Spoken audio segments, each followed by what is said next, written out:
তোরা এই যে সজনে ফুলের বড়াটা বানিয়েছি, অনেকে বলে সজনে ফুলের বড়া বানালে নাকি তেতো ভাব লাগে। তবে আজকে যে আমি পদ্ধতিতে বড়াটা বানিয়েছি, আপনারা এই পদ্ধতিতে বাড়িতে বানিয়ে খাবেন। আশা করছি আপনাদের খুবই ভালো লাগবে। নমস্কার বন্ধুরা, নীলি রান্নাঘরে সবাইকে অনেক অনেক স্বাগত। বন্ধুরা, আজ আমি শেয়ার করতে চলেছি সজনে ফুলের বড়ার একটি রেসিপি। তো দেখুন, তার জন্য এখানে আমি সজনে ফুল নিয়ে নিয়েছি। আজকে এই সজনে ফুলেরই বড়ার একটি সুস্বাদু রেসিপি বানাবো, আপনারা পুরো ভিডিওটি দেখতে থাকুন। এখানে একটা পাত্রে নিয়ে নিয়েছি। এবারে আমি নিয়ে নিচ্ছি কর্নফ্লাওয়ার 3 চামচ কর্নফ্লাওয়ার দিয়ে দিলাম। দিয়ে দিচ্ছি বেসন,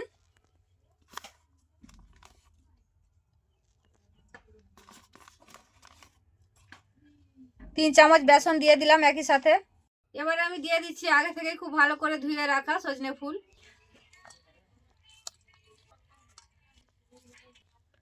দিয়ে দিচ্ছি অল্প লঙ্কার গুঁড়ো, একই সাথে দিয়ে দিচ্ছি অল্প হলুদ গুঁড়ো, দিয়ে দিচ্ছি কালো জিরে অল্প, দিয়ে দিচ্ছি অল্প চাট মশলা। এবারে আমি দিয়ে দিচ্ছি পরিমাণ মতো নুন। সব কিছু উপকরণ দিয়ে দিয়েছি। এবারে খুব ভালো করে আমি হাত দিয়ে মাখিয়ে নেব।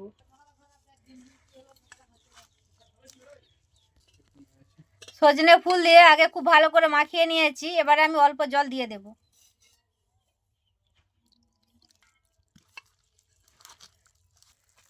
দেখুন, জল দিয়ে এরকম টাইপের মাখিয়েছি মিশ্রণটা, খুব বেশি কিন্তু পাতলা করিনি। দেখুন, তো এটা আমার মাখানো হয়ে গেছে।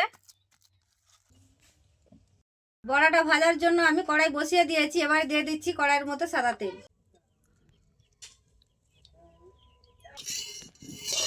তেল খুব ভালো করে গরম করে নিয়েছি। এবার আমি মিশ্রণটা হাতের মধ্যে নিয়ে ভালো করে শেপ দিয়ে তেলের মধ্যে ছেড়ে দেব।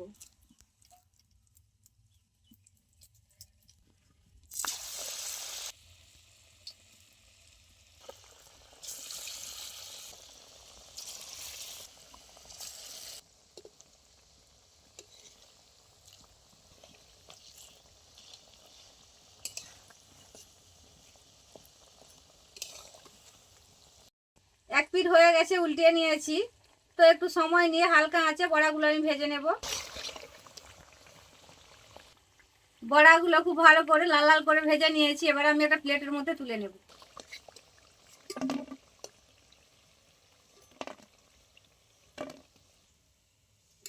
একই রকম ভাবে সবকটা বড়া এবার আমি ভেজে নেব।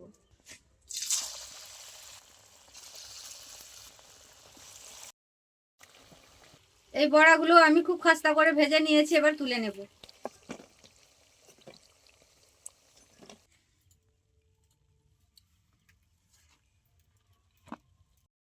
এই যে সজনে ফুলের বড়াটা বানিয়েছি, অনেকে বলে সজনে ফুলের বড়া বানালে নাকি তেতো ভাব লাগে। তবে আজকে যে আমি পদ্ধতিতে বড়াটা বানিয়েছি, আপনারা এই পদ্ধতিতে বাড়িতে বানিয়ে খাবেন। আশা করছি আপনাদের খুবই ভালো লাগবে।